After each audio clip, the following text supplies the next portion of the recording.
I had to get into the city the other day without a car, so I used public transportation, and I was very not good at it.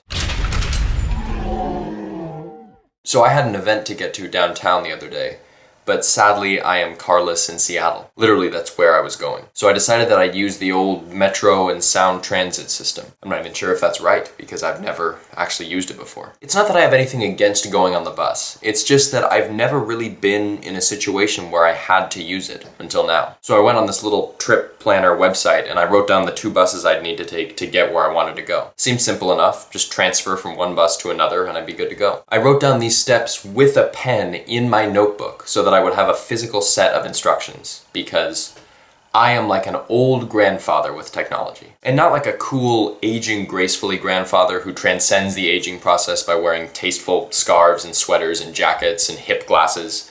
No, I'm talking about the stereotypical elderly man who says things like, "When I was your age, all we had to write with it was a clay tablet and a stick, and that was just dandy for us." If that person even exists in real life. Anyway, on the morning of my event, I got dropped off at the bus stop and waited nervously for my first bus, literally wearing a backpack and repeatedly checking the folded piece of paper from my notebook. I could not have looked more like it was my first day of kindergarten, except that I am old and giant, so it would be more of a Billy Madison situation, Adam Sandler film. And one bus stops for a second, and a couple people get on, but its number never flashes up on its little display, and then it leaves.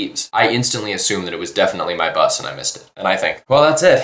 There goes the event. Just missed it. Just wasted it. Gosh, this is so like me. I'm just so unprepared. I assume everything will be fine and then everything's not fine. I'm so wrong and I just wasted the whole morning. I'm stuck here. And I've utterly failed myself and my forefathers. And what is, hang on. Oh, that's my bus. Okay, that's it. That's my bus. Oh, it's coming right over here. Okay, well, all right. Everything's fine. It's good. I'm good.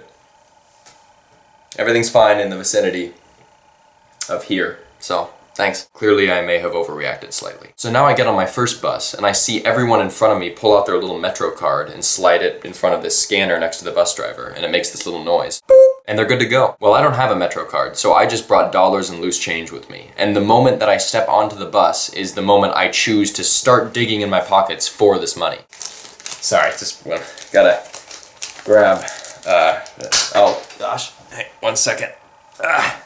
Should have done this earlier, am I right? Yeah, I am, though. So just one more quarter. There we go. Everyone scanned their card and sat down and done their pre-bus ride stretches and probably eaten a sandwich by now. I am clearly the one holding us up. And the bus driver's just given me one of these. And I start to slide my money in, but I'm putting it in the wrong slot. And the driver says, "Lay it all the way flat. All the way flat. Flat, right here." And I feel like an idiot. And then he has to separately point out the coin slot to me. And he also starts driving as I'm pulling my money out. So I'm doing all of this while in motion. All right, just got it. 1 second. Oh, shoot, nope. Just one more quarter. And lay it flat. Flat on the thing. And there we go, should be good. And finally I get everything in and say, "So if I'm getting a transfer, do I need a transfer slip or..." And he just says, "No." At last I sit down and just keep my head down to avoid the stares from everyone else. But after a few moments I realize that one of my friends from high school is sitting a couple seats away. She's listening to music and I don't want to be rude, but I feel I should say something, so I just lean forward and whisper her name as loudly as I can. "Raina!" Which just sounds like the scariest thing ever when you're on a bus full of strangers trying to listen to your music. She literally jumps in her seat. I thought that was just an expression, but that's exactly what happened physically. And then she recognizes me and we have a nice little conversation, but neither of us can shake the feeling that it started off on the wrong foot, shall we say. Finally, I reach my stop and get off the bus. Now I'm actually in downtown Seattle, and the first thing I hear is some woman just screaming as she walks down the sidewalk.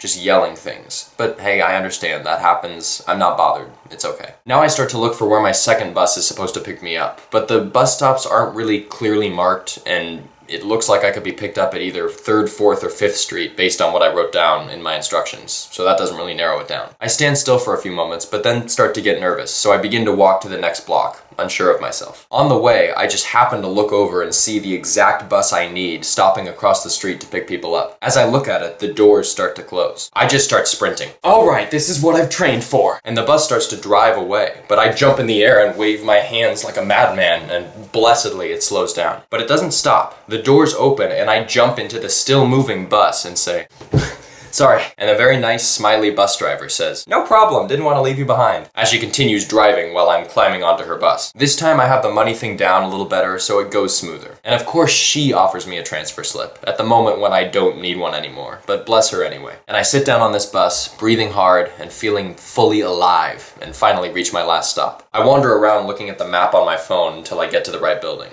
where I learn that the event has been moved to a different building nearby. So I then run to that building and walk into the room just as the thing is starting. And that's about it. Pretty darn lucky, I would say. Pretty darn lucky there. Yep. Yes, sirree. I guess the lesson here would be to never give up and to follow through with your plans, because although faltering and perhaps losing faith can be natural, remaining steadfast is the key to accomplishing whatever it is you'd like to accomplish. Also, if you're going to use public transportation, perhaps invest in a Metro card, or at least take the money out of your pocket before you step onto the bus, because then you won't look like a chump. Now if you'll excuse me, I'm gonna go practice whispering in a less frightening way that doesn't sound like I'm going to rob someone. I'll catch you later.